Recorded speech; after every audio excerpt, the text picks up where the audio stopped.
5:30, so we'll go ahead and get started. And thanks once again for everybody making it here tonight. Sorry for the delay, but wanted to make sure we didn't encroach on any of the other events that were going on. So tonight we're going to be talking about the history of surgery. And I love all of medical history, but I'll be honest, this lecture and the one on Friday, the two surgery lectures, they're probably my favorite just because of the anatomical connections and just the sheer strangeness that is the history of surgery. So let me go ahead and share my screen. And somebody in the chat just give me a yes if you're actually looking at the guy screaming on the table. All right. Looks good is not the description I would give for the screeching there, but this gives you a pretty good example of what surgery was all about throughout most of human history. So this is actually relatively later on, so buckle up. Here we go. So very early on, we've started with Hippocrates and discussed how he laid the foundation for a lot of Western medicine. He specifically forbade his students from what was called cutting for the stone. This was specifically referring to bladder stones. Now, bladder stones and kidney stones are connected, but bladder stones often occur due to recurrent urinary tract infections, something that was much more common in ancient times than now due to hygiene, clothing changes, things like that. Now, those of you who know your anatomy, especially of the pelvis, I'd like you to think about how you would personally go about removing a stone from someone's bladder. Now, I think something like a suprapubic approach, trying to go in between the body wall and the peritoneal cavity to try to get to the top of the bladder, that might be the way I'd go about it. That's not how people did it back in ancient times up until basically the 1800s. Removing bladder stones was done via a perineal approach. So in the case of a male, basically the testes and scrotum would be pulled forward and an incision would be made between the anus and the pudendum, and they would just go straight in and attempt to get to the bladder stone and pull it out, sometimes using a probe in the urethra to do so, and sometimes just trying to fish it out with their fingers. So this is an incredibly brutal surgical procedure, and it was something that Hippocrates wanted his students to very much distance themselves from and not be a part of. And given its brutality, that makes a bit of sense. So our next big name was Galen. Now, Galen, as you may recall, was responsible for a lot of anatomical research and coming up with a comprehensive system of physiology and treatment related to the pneuma, or the different types of air or spirit that would be circulating throughout the body and adapting to and adjusting the types of humors that a person had. So the errors of his system were definitely there, and the problem with that is he was so authoritatively believed that 1,500 years of Galenic medicine, anatomy, and surgery followed.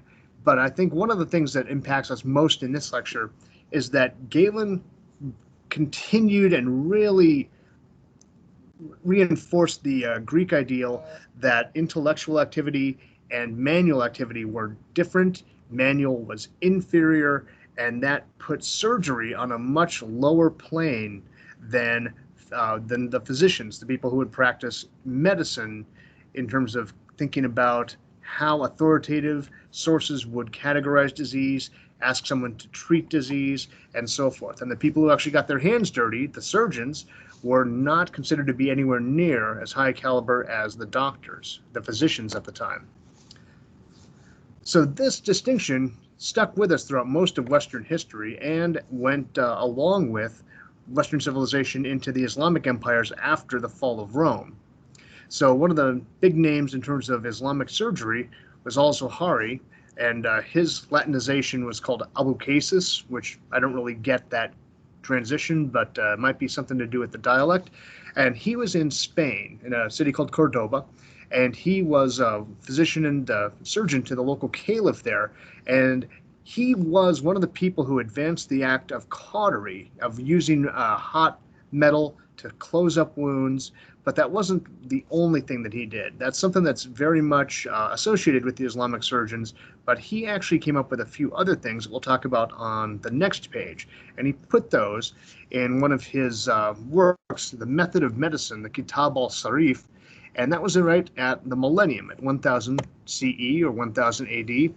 And the thing that he did for surgery that's most interesting to me is that he did write a treatise on it, and it was illustrated, showing the different tools that were used at the time. And if you take a look at some of these tools, you can imagine that this would not be a pleasant thing to have applied to your body. But beyond the cauterization paradigm that was very popular, he also looked at how to use catgut threads, threads of the muscle and the submucosa from animal intestines to actually suture vessels. Now, this was a massive step ahead, but was sadly lost in most practice.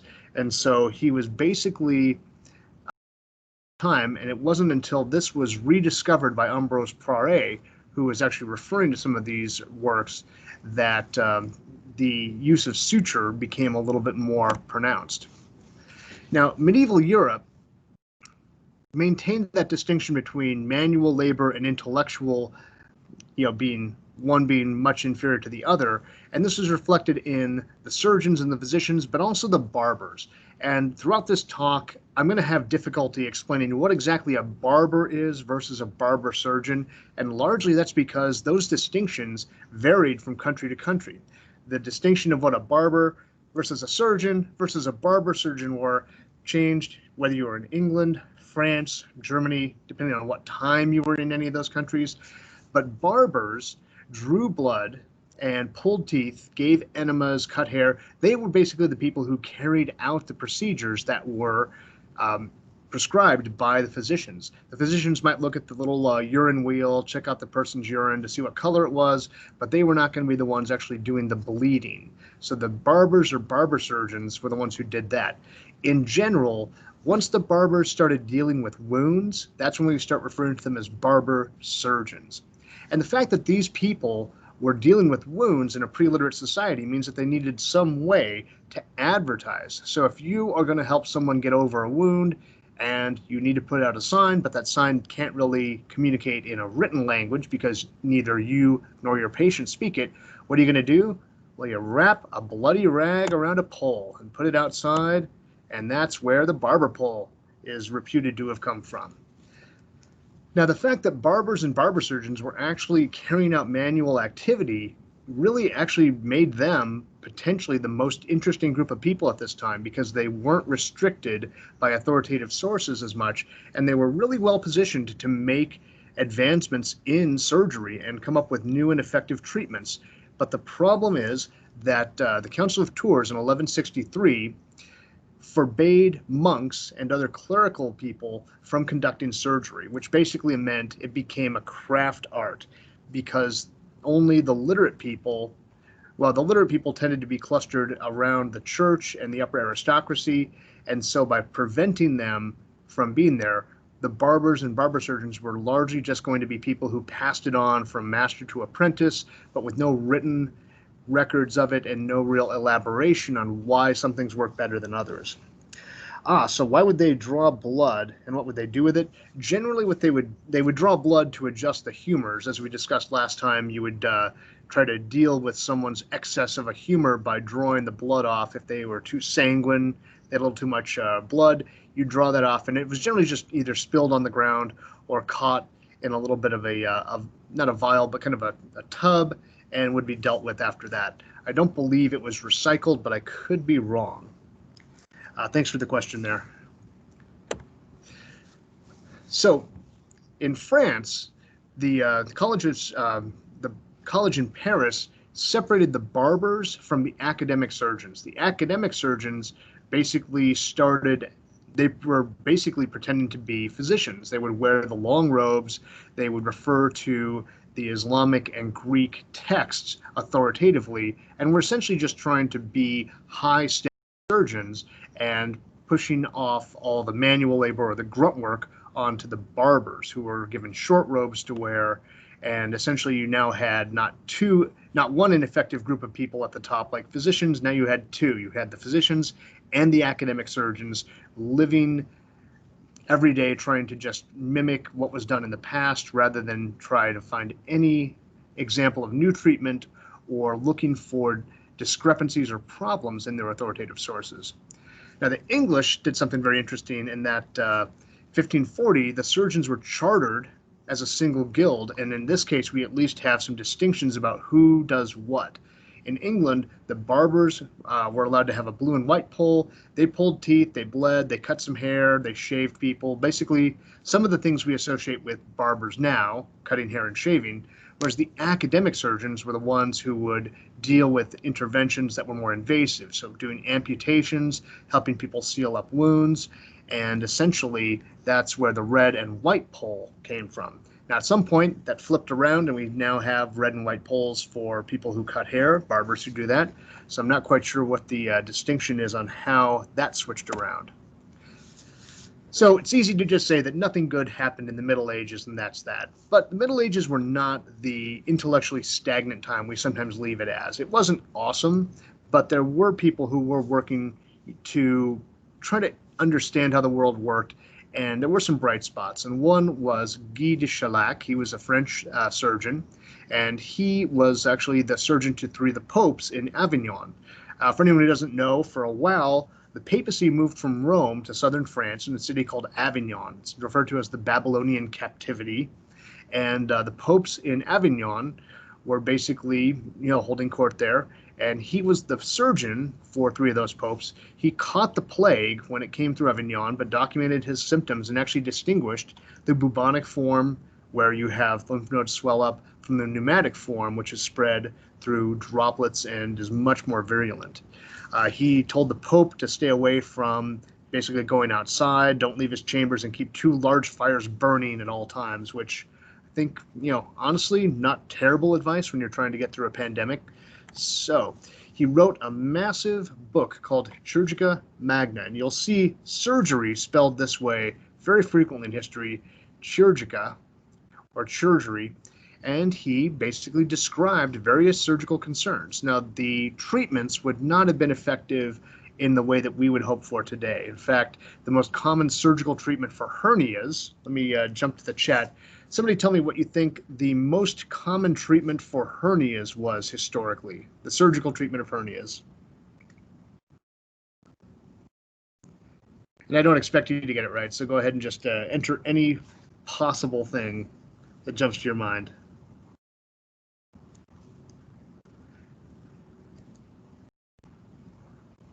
Nobody's going for it. Just give you a few more moments. Cutting somewhere, you're not wrong. All right, so the most common treatment for hernias, especially groin hernias, was castration. And for anyone who knows what an indirect inguinal hernia does, you know that that's worse than terrible. You're actually probably going to cut the gut that's herniated out into the scrotum in the process. So Guy de Chauliac was very familiar with his historical sources, but he made some significant inputs, but he also did the very medieval thing and maintained the authoritative sources as invariably correct. And one of the biggest problems that Galen and all of his followers had is that they told surgeons that not only was pus something that did happen during surgery, that pus was necessary for proper healing. And there are instances where people would be healing by first intention, meaning that the wound closed and it didn't get septic, and surgeons would open it back up because they were looking for that thick, whitish pus to form, and they felt that if it wasn't, something had gone wrong with the healing. And more than a few people almost certainly died because they were reopened and infected when they were actually healing well in the first place. And this was an error that Galen brought up and stuck around for a very long time. So let's start talking about people who actually made things demonstrably better. And the big name to start with here is a French surgeon named Ambrose Pare. Now he, jumping ahead a little bit, wrote several books on surgery, and this is one of the covers of one the method of curing wounds made by gunshot. Now, this is a very famous picture called a wound man, and essentially this was medical literature advertisement writ large. Basically, what was going on here is this cover is telling you, hey, buy this book, and you'll know how to treat all of these afflictions. Club to the head, dagger to the eye, hammer to the elbow. I'm not even sure what this thing is, so we'll just say squid to the shin. But essentially, probably a cannonball, actually. Probably a cannonball there. But essentially, this is a way to show people what discussions are going to happen inside the book. So remember back in France, the long-robed surgeons were sparring with their low-class barber colleagues and were sparring just as violently with the faculty of medicine, the physicians in Paris and other parts of France. And essentially, they made it very difficult for people to join their ranks. You had to speak Latin, you had to take various examinations in Latin, and a French barber named Ambrose Pare wanted to become an academic surgeon, but didn't have the Latin background, didn't have the money to join. So he did what many people did, and he became a barber surgeon in the French army and toured with the army for a large part of his life. And he was able to take this experience and put an experimental twist on it and basically rewrote how surgery was done. And not only wrote books, he made surgery much better than it had been before. And his surgical work stayed in print for almost 200 years. Now, at the time, gunshots had just become something new to deal with. Firearms on the battlefield had been introduced. And essentially, what people were worried about during the early days of firearms was that, yeah, it's bad to have a bullet or a ball in your body that got shot there, but they thought that the gunpowder was so toxic that you had to neutralize the gunpowder toxins that were left residually on the bullet, or at least the projectile. And so what they would do is they would pour boiling oil into the hole that the projectile had made to neutralize those toxins. And essentially, this is taking a bad situation and making it worse and causing massive necrosis in the tissues that have already been damaged. So Pare, being a conscientious surgeon, was trying to do this with his patients, and he ran out of oil after a battle. And so he tried to come up with something that might also help. He came up with a poultice made from egg whites, from some turpentine, things like that. And the next morning, he went to go visit his patients, who he was certain they were all going to be dead and suffering because he wasn't able to treat them properly. But what he found out was that the poultice he applied, those people were healing much better than the ones who'd had boiling oil poured into their wounds. Seems logical now, but he did the right thing. He noted it, he adopted it, and he started researching how to make things more effective. And that became the big contribution of Ambrose Pare, is introducing an experimental approach to surgery, noting what works and maintaining it. So he reintroduced arterial ligatures, so actually tying off vessels rather than cauterizing everything. He characterized various diseases and the progression of syphilis, how to deal with fractures and dislocations, and ceased the practice of castration and hernia repair. Good thing to do there. So he really did leave surgery much better than he found it. It's also worth noting that he was beloved by the soldiers in the army. In fact, he was actually smuggled into a town that was under siege, and they threw a parade and just kind of carried him through town when they realized he was there. Because not only was he an effective surgeon, he's one who actually cared to help the soldiers get better. So, quick aside is that war and surgery are always interconnected. War gives you a large number of similar injuries in a very short span of time, and people have to figure out ways to deal with it. So surgery and hygiene have typically benefited from the atrocities of war. And after we started trying to heal people after war, rather than just leaving them on the battlefield to die, some of those innovations happened. So Ambrose Pare introduced tying off arteries before doing an amputation on someone who had a otherwise fatal wound on the battlefield. In the 1770s, in the American Revolutionary War, smallpox inoculations were used to keep the troops safe. 1850s, the Crimean War, Florence Nightingale brought modern hygienic nursing to the forefront, where it's stayed ever since. In the 1860s, during the American Civil War, patient transport to and from the battlefield came. Anesthesia was invented, and we'll talk about that. It actually was invented in the 1840s, but the Civil War benefited slightly from the existence of anesthesia, and better hospital hygiene was promoted. Now, in the 1870s, vaccination, as opposed to inoculating people with actual smallpox crusts, was done, and it was used to help people stay disease-free during that war. And in World War I, with the number of explosives and other things that were happening and the advances in surgery, there were now people coming back with massive mutilations, and facial reconstruction and the development of prostheses was something that was introduced at a much higher rate after World War I.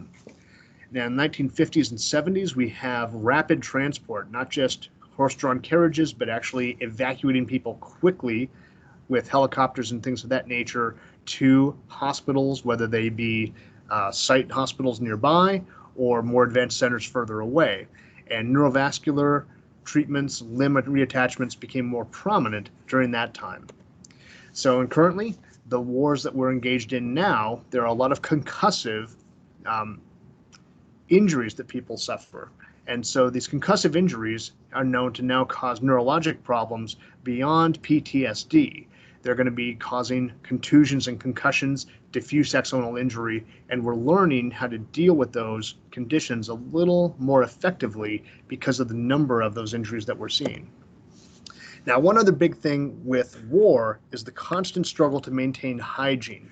And I do want you guys to feed into the chat on this one. So please tell me, what is the first American war to lose more soldiers to battle than to hygiene or food-related causes? So which American war had more people die on the battlefield than due to poor hygiene and poor food being provided? Okay, I see Civil War, a couple of those. Vietnam, okay, big spread there. 1860s to 1970s. Korea, okay, 1950. World War I, okay, good spread here, not bad. So we're catching a lot of American wars. World War II, okay, so we've got a spread between the mid-1860s to the 1950s. All right, the answer is the first Gulf War, 1990. It's the first time, and there were not massive American casualties in that war, but there were more of them than there were due to poor hygiene and poor food supplies reaching the soldiers. All right, so let's jump back to our buddy Ambrose Pare. So because he was such an effective surgeon in the army, and he went on so many tours with the army at the request of the King of France, the academic surgeons literally were forced to let him into their club. They had to allow him in. They waived the Latin examination, and he gained that prestige, which honestly you wouldn't think he needed because he was renowned as the best surgeon in France. So in 1559, during a wedding celebration, the French King Henry II was fatally but not instantaneously injured when he was jousting, and I believe it was on his third joust of the day. His opponent's lance broke, and a massive splinter of it went through the king's visor and up into his brain. So his daughter had just been married to Philip II of Spain. Fun fact, this king had been held captive during his childhood by Philip II, so he probably had some conflicted emotions going on here before he had a spike going through his skull. So basically, he lay dying on his bed with a splinter from this lance driven up into his brain, and so Ambrose Pare was there and started investigating ways to hopefully treat the king. And thankfully, Philip II had his court physician there, Andreas freaking Vesalius. So the two of these guys, the father of modern anatomy and the father of modern surgery, were in the same room at the same time, brainstorming ways to try to fix the king's injury. And they actually took the heads of several executed criminals and rammed a lance through them in a way to recreate it to see if there's some way they could find to remove it safely. But inevitably, the infection that was accompanying the injury took hold, and the king then died. Now, if you were given a time machine, lots of people would decide to go visit foundational events in their religion, to go see great events of history. I think I would be heavily, heavily tempted to go try to hang out in this room and watch Ambrose Pare and Andreas Vesalius hash out a way to save the king through a surgical intervention. All right, so let's jump to England. Now, the physicians, barbers, and barber surgeons were kind of muddied in then, but they were then finally chartered together and in 1540 and given official sanction by the king. Now, this was going to be by Henry VIII, and if you don't know anything about history, if you're thinking of famous English kings, this is probably the one you're thinking of. He's the one who had all the wives. He's the one who had many of them beheaded. So Henry VIII, famous king of England. The surgeons were granted by their royal charter 2 bodies to dissect per year, whereas the Scottish barber surgeons only got 1, but in a weird twist were granted the monopoly to distribute whiskey in Edinburgh. And I think if that doesn't sound like a lucrative appointment to hold, I don't know what is. So they were granted this royal notice and this chartering, giving them official status. Now, Scotland, and especially Edinburgh, became major hubs for surgical innovation, and along with surgery came the need for bodies. That 1 body per year for dissection was not going to cut it for the teaching that needed to be done in these surgical centers. So body snatching started to really take off in Edinburgh and other areas that had large medical facilities.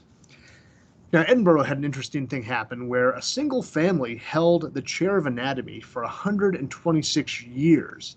So we had 2 anatomists to start with, Alexander Monro the first and his son, surprise, Alexander Monro the second, who were actually fantastic. They were considered to be extremely capable researchers. They did a lot of work trying to describe new anatomical structures and basically distribute that information to their students as quickly as they could to get precedence and priority for that discovery.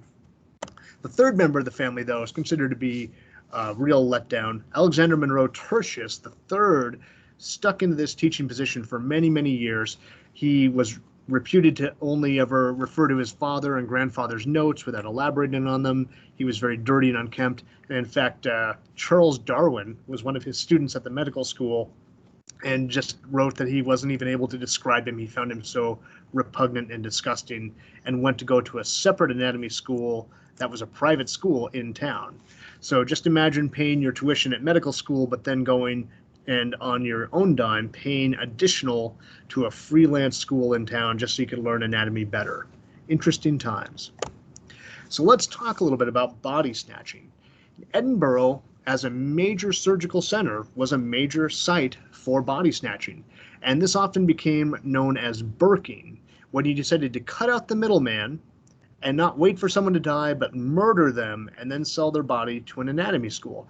And Burking gets its name from Burke and Hare. These are 2 guys living in Edinburgh who, as one version of the story goes, were working in an inn, and one of the clients died in his bed, and they didn't have any way to get the money that this man owed them, so they took his body to the anatomists and received a pretty hefty payout, and then decided after that that killing vagrants would be far more lucrative than trying to just run their inn normally.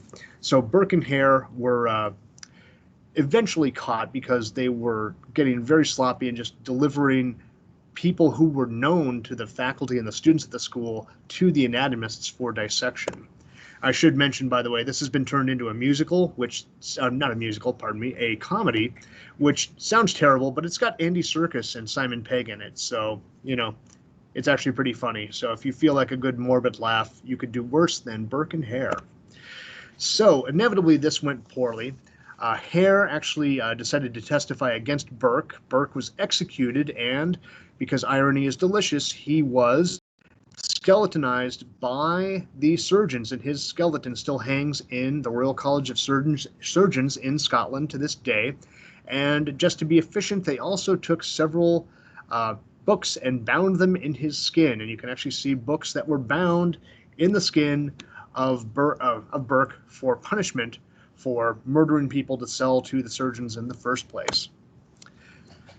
So moving a little further south, we have 2 other Scotsmen, but who took up residence in England. And these were the Hunter brothers, William and John. Now, at this time, surgery was something that you could do somewhat respectably, but it was still suspect. People really didn't care for surgeons. And don't we have, I didn't catch how many people we have here, but real quick in the chat, anyone here an EMT? Is anyone listening here an EMT, or have you worked as an EMT? Give you a moment or two to chime in.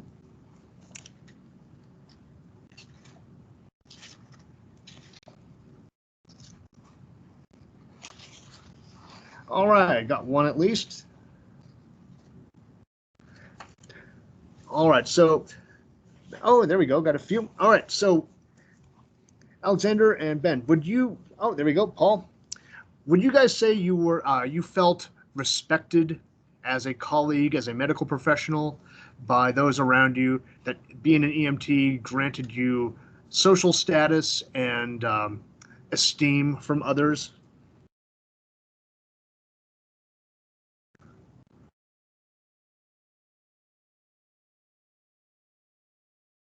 Yes, very good. Okay.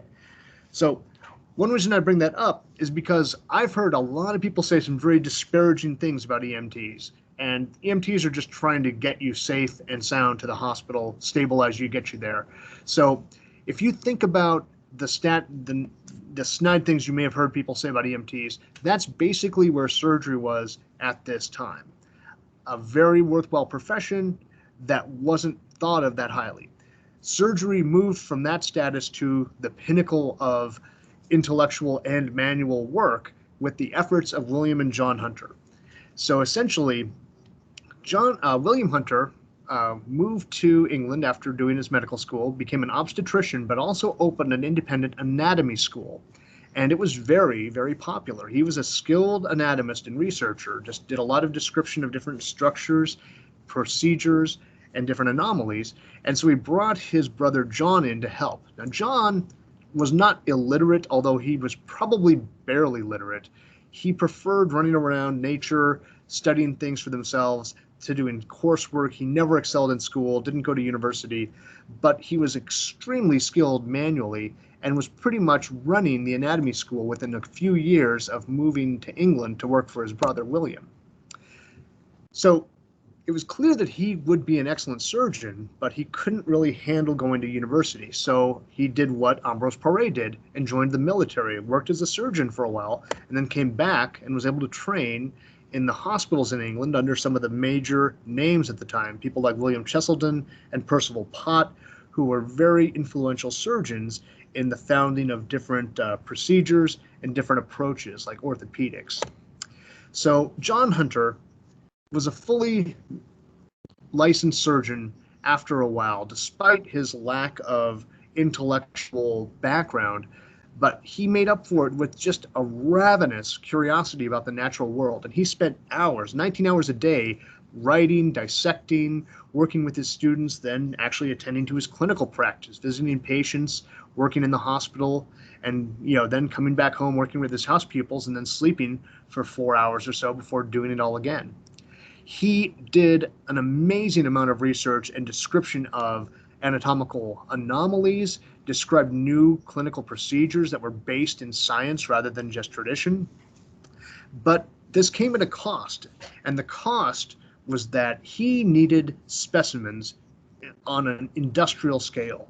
And body snatching, which had been just kind of a small scale activity for several people, turned into an entire industry. And what the body snatchers would do was, shortly after someone was buried, they would dig a small channel near the top of the grave so that they could snap the lid and pull the person up by their shoulders. So instead of digging up the entire grave, they just dig a 2x2 hole down and just heave the person out, replace the earth, and get away as quickly as they could. And so his anatomy school and his own private researches just turned into a constant thoroughfare for stolen bodies that were used. And he was very much interested in things that were out of the ordinary. And when he was observing a sideshow, a man who was displaying himself named Charles Byrne, he decided he needed this man's body. Now, Charles Byrne was from Ireland, and back in the day, if you had gigantism, and there was no such thing as the NBA, you didn't really have too many career options that competed with just putting yourself on display for people to come see. So he would make more money as basically a sideshow attraction than he would almost any other way. So he came to England, but his gigantism combined with alcoholism basically made his health very precarious, and he knew he was going to die. And John Hunter made the mistake of telling him that when he wanted his body for research, and Charles Byrne, being devoutly believing that his body needed to be whole when it was buried, otherwise he would not be able to be resurrected, was horrified by this. So he paid the undertaker that was working with him to put him into a stone coffin and then drop the stone coffin into the ocean. John Hunter counter-bribed the undertaker, and so as the funeral procession, when he did die, left to go towards the sea, they stopped in an inn for the night, and the funeral director, the undertaker, let John Hunter swap out the body in the coffin for some rocks, and pretty soon Charles Byrne's body was traveling back to England with John Hunter and was boiling away in his vat later that day, and his skeleton remained in his collection for a very long time. And speaking of his collection, he wasn't just prolific in human anatomy and surgery. He did massive amounts of research into various animals and was instrumental in founding the Veterinary College of London. This picture on the left is not a museum per se. This was John Hunter's house. He had it built so that he could have this massive display room showing different animals and different specimens in jars along the walls for his instruction. So this was his house, and the Hunterian collection is still in England. I think it's being refurbished right now, but the Hunterian collection does exist, although it's not anywhere near as grand a scale as we see in this picture. So his home was essentially a museum. He did several interesting things in terms of the study of natural history. He figured out that he named the teeth, figured out the terminology that we use now for them. He investigated the teeth of animals and kind of came to the conclusion that some animals had gone extinct, which at the time was a very controversial belief. Some of his unpublished papers showed that he had anticipated evolution, but not evolution through natural selection. So Charles Darwin still gets the credit for that.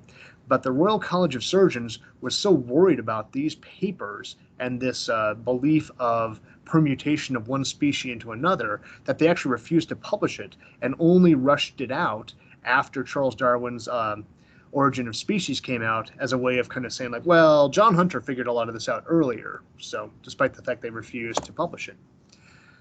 So he also did a great deal of auto-experimentation. At one point, he ruptured a tendon while he was exercising, and instead of just limping away and resting, he decided that it would be a great idea to investigate how tendons repair themselves and set up a whole series of animal experiments with tendon ruptures and looking at the stages by which they repaired themselves. He described wound healing, and probably I wouldn't say the most horrific, because in addition to his amazing research, productivity, and anatomical expertise, he was just completely oblivious to the moral and ethical concerns that we would think about such things these days. And on one side of that was his decision to figure out whether or not chlamydia and syphilis were a single disease or two separate diseases. This was a major controversy at the time. And so how did he decide to figure out if chlamydia and syphilis were the same disease or two different diseases? Well, he talked a soldier with syphilis into allowing him to scrape some of the syphilitic discharge off his penis, and then he infected himself with it by scraping it into a cut on his arm. So he gave himself syphilis. Now, that's terrible, especially considering he was married and he, ostensibly would have infected his wife and other people close to him. But he also got it completely wrong, because the soldier, well, first off, he came to the conclusion that they were the same disease and they just manifested differently at different times. But the soldier or sailor, whomever he got the syphilis from, probably also had chlamydia on top of that. And he described both diseases as occurring simultaneously, whereas we now know they are two different ones. Now, he did some experimentation and studies on angina, which he suffered from. And in fact, he died of a heart attack, a myocardial infarction, And when he felt it happening, he felt the anginal attack, he jumped up and ran to a mirror to write down some notes about what was happening to him, and that's how he died. So that's John Hunter, an incredibly amazing and terrifying person in the sense of just being an unstoppable force of nature in terms of getting what he wanted to do, but doing amazing research in the process of that. Now, if we jump a little bit further and away from England, we're going to go to France and jump back a tiny bit in time. Now, we mentioned Henry VIII is the famous English king. For those of you who don't know history, if you think about a famous French king, you're probably thinking about this guy, Louis XIV. Now, Louis XIV, the Sun King of France, just had medical misery through most of his adult life. He was incredibly unwashed. That was not something people did in France at the time. It was considered that he smelled so bad, people said they had to throw windows open whenever he would move into a room. And he had an anal fistula. That was just one of his many, many medical problems.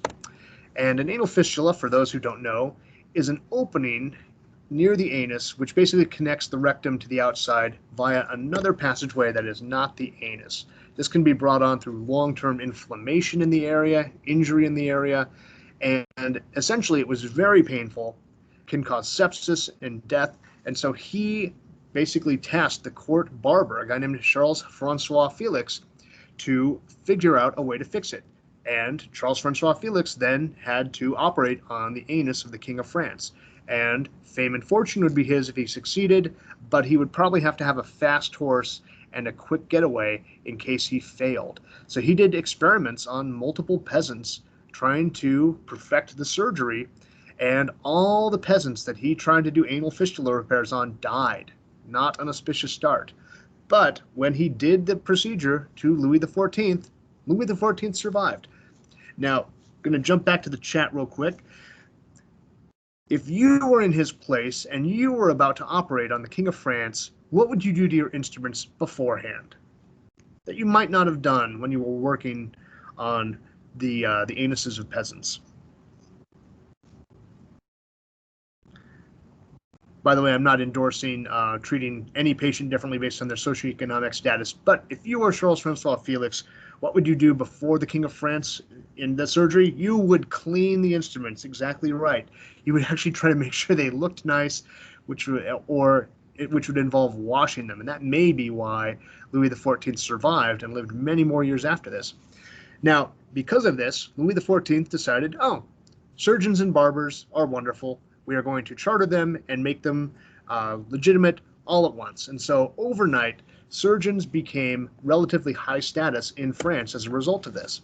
So chairs of surgery were endowed, they became professional, they had peer set standards of practice. And eventually, when the French Revolution came along, physicians and surgeons ceased to exist as different jobs and was changed to what was called a health officer in its place.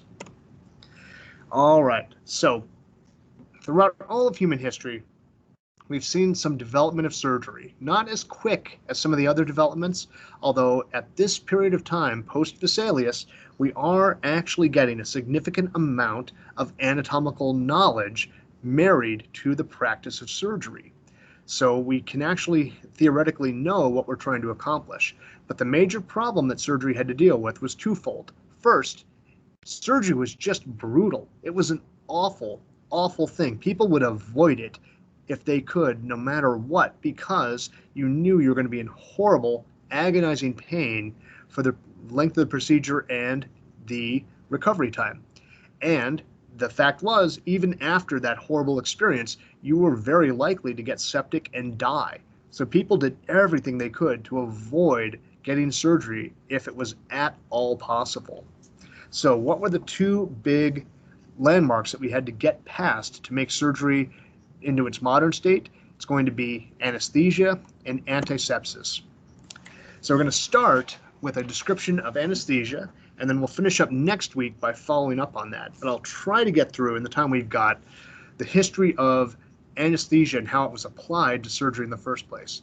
Now, throughout human history, we've had access to alcohol, opium, but those did not really stop the pain. They might dull it or disorient the person who was involved, but basically the main asset that a surgeon had was speed, because it was very painful, and most surgeons had to have a number of burly men nearby to hold the patient down throughout the entirety of the procedure. And if the patient were able to get away, it wasn't uncommon for people to be running down the hallways, bleeding profusely as they ran away from the surgeon who'd already cut into them.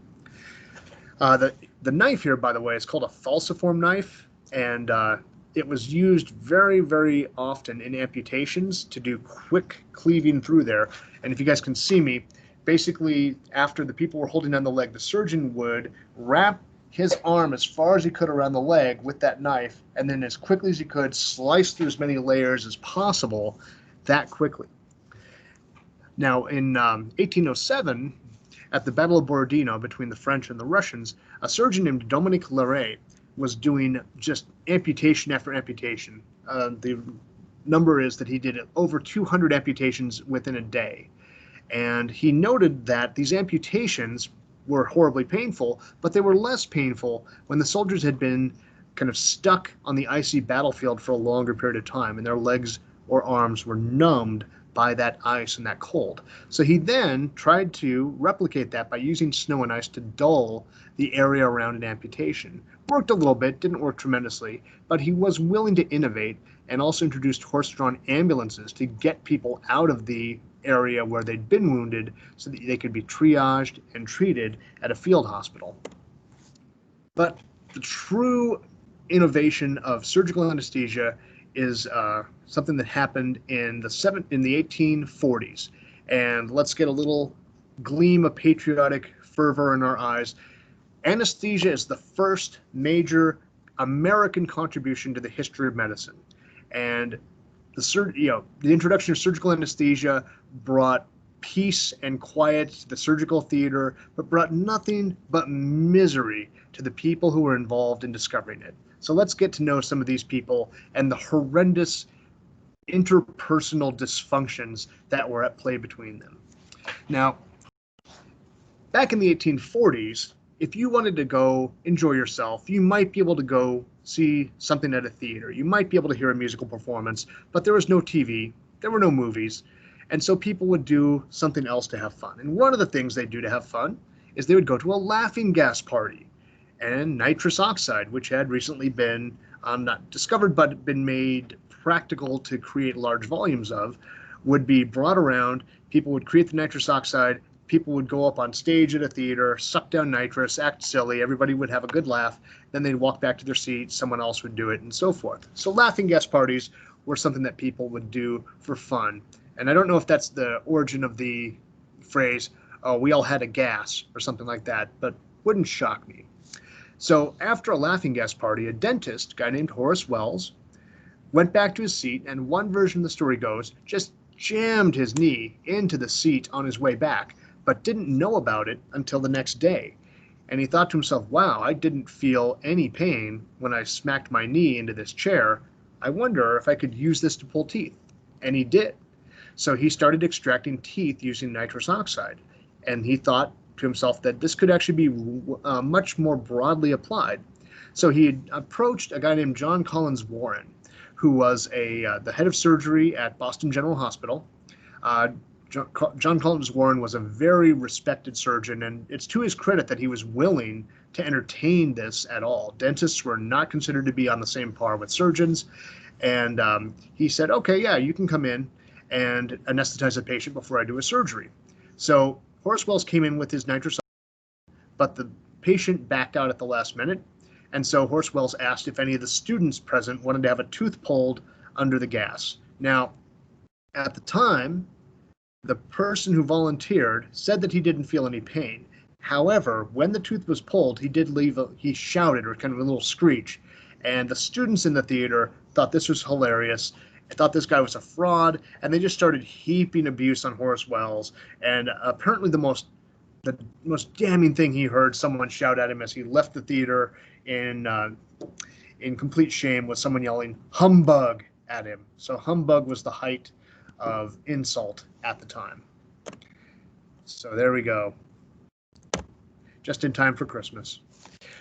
So almost a year to the day later, a student of Horace Wells, a guy named William Morton, another dentist, decided he wanted to try the same thing, but instead of nitrous oxide, he was going to use ether. Now, just as there were laughing gas parties, people would also go to ether frolics. And an ether frolic is exactly what it sounds like. People would take a rag dipped in ether, suck on it, and then they would get silly. They'd act bizarre. Their friends would have a good laugh. And that was that. But he realized this also produced an insensible state where people could be kind of maintained. So he talked John Collins Warren into the same deal. Only this time, John Collins Warren had a patient with a large salivary gland tumor underneath his jaw. And it was going to take a long time and a lot of effort to remove this tumor, especially if the patient was thrashing around. So he invited William Morton in. William Morton, on very short turnaround, was able to get an inhaler, something similar to this designed, so that he could administer the ether. And the patient was made insensible, and the procedure was done in 25 minutes without even a twitch. And at that point, John Collins Warren turned to the assembled students, probably the same people who'd been in the room heaping abuse on Wells a bit earlier, and said, "Gentlemen, this is no humbug." So humbug, yet again, comes back to us. So it was clear immediately that this was a massive game changer. Surgical anesthesia was something that everyone was going to want a piece of. And all the people in Boston at that time, in Boston General, knew it was ether. But William Morton, who was actually kind of a scoundrel, he had a long history as a con man, jumping from town to town, buying things on credit, and then running away before he had to pay any of his bills, had kind of come to Boston as a dentist as kind of a last-ditch effort to come up with something to make a living. And so he decided he didn't want to just tell people it was made of ether because there's nothing to be capitalized on there. And this was at the very beginning of a time when medicine and commercial activity were interacting at all. It was something that was very foreign to most physicians at the time and surgeons. So he decided to add dyes and other scents to it and called it Letheon. And Letheon was what he claimed it was, but it was really just ether, and almost everyone in Boston General knew that.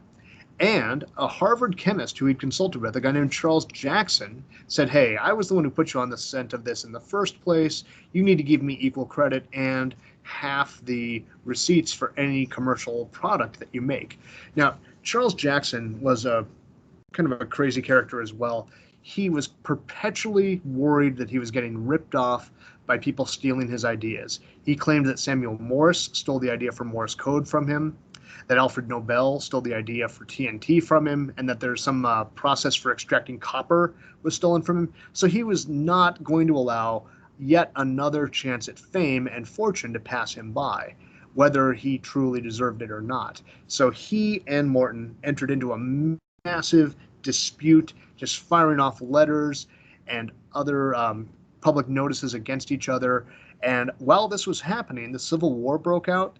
And while we think about the Civil War as being just amputations and misery, there was actually some anesthesia available for people in the Civil War, but nowhere near enough to match the level of carnage on the battlefield. And these two were wandering around the country trying to convince other people to recognize them as the discoverer of ether anesthesia, and making it difficult for people to actually understand who deserved credit for it and to actually get the treatment done.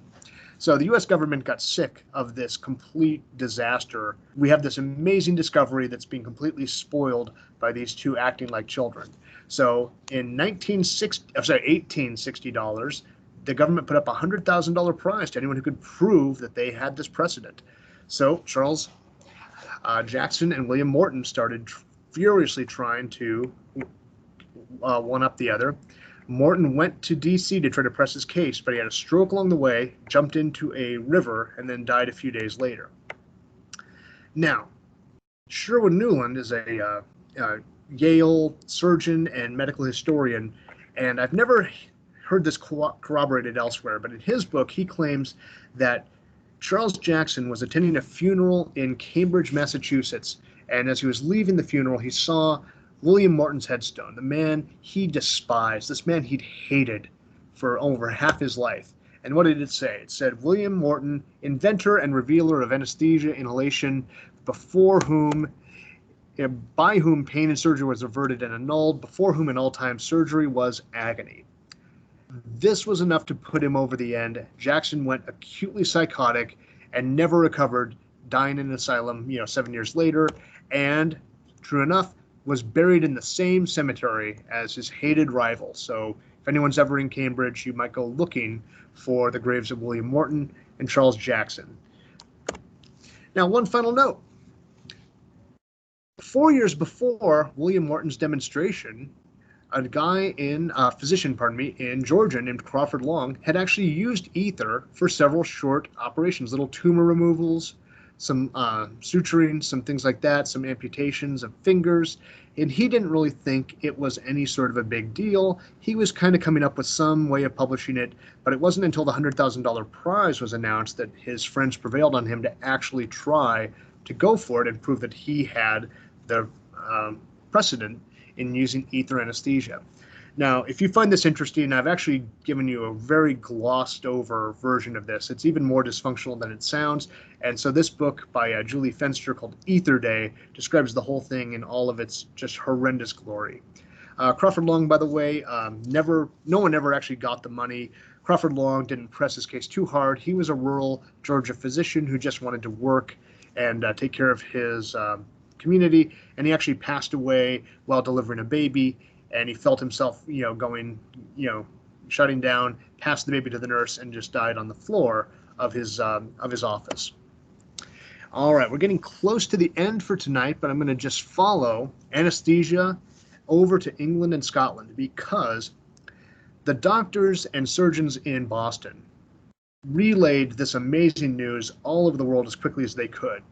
And Charles Jackson and William Morton's attempts to patent it and basically control its distribution were doomed from the get-go because ether was available so many places. In fact, it'd been around for over 200 years, which is a little bit aggravating if you think that it was available for all that time and yet never applied to surgery, despite some of the earliest people who describing it as something that produces insensibility to pain.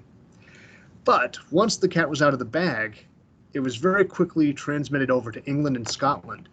And a guy named Robert Liston was just a surgical superstar in Edinburgh, and he was very experimental. He wanted to try new things, and he tried mesmerism, hypnotism, to try to make people insensible to pain and surgery, and it actually worked, but it took hours and hours to put someone into a post-hypnotic or a suggestible state where they wouldn't feel the pain of surgery, whereas ether happened immediately. Now, he was also a rock star of a surgeon in that he was one of the fastest surgeons in existence. In fact, when he would start a procedure, he would usually shout out to the assembled students, "Time me, gentlemen, time me." So said that he would be able to amputate a lower limb in 2.5 minutes. But occasionally that kind of speed comes at a cost, and sometimes testicles would be removed. Fingers of his assistants were not an isolated incident. Some people lost fingers in these procedures, and he's renowned as the one person in history with a procedure that had a 300% mortality rate. So let's talk about that. So he was getting ready to amputate a thigh, and he had his student pulling the testes out of the way, another person holding the leg down, and as he made the initial cut, he caught one of his student's fingers, one of his assistant's fingers with it. Now, he didn't cut the finger off, but he did cut it, and as he was cutting, the assistant jumped back and yelled. Liston pulled the knife back and kind of flung it behind him, and it went in the direction of a gentleman in the audience. Now, it didn't actually cut the man in the audience, but it caused him to have a heart attack and die. The patient and the assistant later died of surgical sepsis, hence one patient, but a 300% mortality rate. One other story about Robert Liston that I think is amazing is that Robert Knox, and I actually feel bad the way I phrased it on the slide, I didn't talk about him. He was the anatomist in Edinburgh who received most of the bodies of the victims of Burke and Pare. So he was the one who was actually getting the bodies of people that they'd murdered. And Robert Liston actually recognized one of his acquaintances, a derelict woman from the streets of Edinburgh, who, actually in the dissection theater. And so after Liston found out about that, he went into Knox's school and actually got into a fist fight with him in front of his students. Oh, and in terms of old-timey statements, humbug's good, but the way Robert Liston phrased his statement to his students that basically said, this American innovation is much greater than hypnotic suggestion, is one of my favorites. It's, this Yankee dodge beats mesmerism hollow. Sounds great. I think we need to bring that sort of thing back. So anesthesia then became a little more common in England and Scotland, and a guy named James Simpson decided to experiment with other volatile substances. And instead of ether, which was a little bit difficult to control the effects that it had on people, he started using other substances, and he decided to try out chloroform. Now, he and some friends would meet up in the evenings and actually just sniff various concoctions and see if anything produced that same insensibility. And the story goes that when they decided to test chloroform, they opened it up and took a big whiff, and then everyone passed out, and it wasn't for several minutes later that they came to underneath the kitchen table, realizing that chloroform was actually much more potent than ether and didn't have the same problems it did irritating the respiratory pathways, and was quicker to induce a general state of insensibility. Now, one thing about chloroform that is a problem, though, is it does tend to react very poorly for some people, and some people will have a massively terrible reaction to chloroform anesthesia. So it works most of the time, but they had to be ready to deal with someone having a very violent reaction to it. Now, this was used not only for surgeries and amputations, but it began to be used during obstetrics activities and during breech births, cesareans, things like that, and then was actually starting to be employed in general childbirth. And people were upset by this, and some clergy actually protested that it would rob God of the deep and earnest cries of a mother in labor, with the idea that women were supposed to suffer during the act of childbirth. Now, if we think back to Henry VIII, Louis XIV, we can add Queen Victoria to that mix, because Queen Victoria had absolutely terrible pregnancies and terrible deliveries and horrible post-birth depression. She just had a miserable time and was pregnant throughout a lot of her adult life. So when she heard that there was something that might actually make the delivery process less unpleasant, she jumped at the opportunity, and she was administered anesthesia by John Snow, the same guy who figured out the pump was responsible for the spread of cholera, administered anesthesia when Queen Victoria gave birth to her son, Prince Leopold. And as soon as the Queen came out of it, endorsed it, all the discussion was over. The Queen's okay with it, the rest of England was okay with it too, and it became more common during delivery to make the process much less painful. All right. Now that takes us more or less to how surgery became painless. But surgery was still very dangerous because germ theory and the possibility of post-surgical infection was still present and not even remotely understood. And that's where we'll pick up on Friday. All right. Thank you all very much for sticking around, and I will see you next week as we finish up this great story.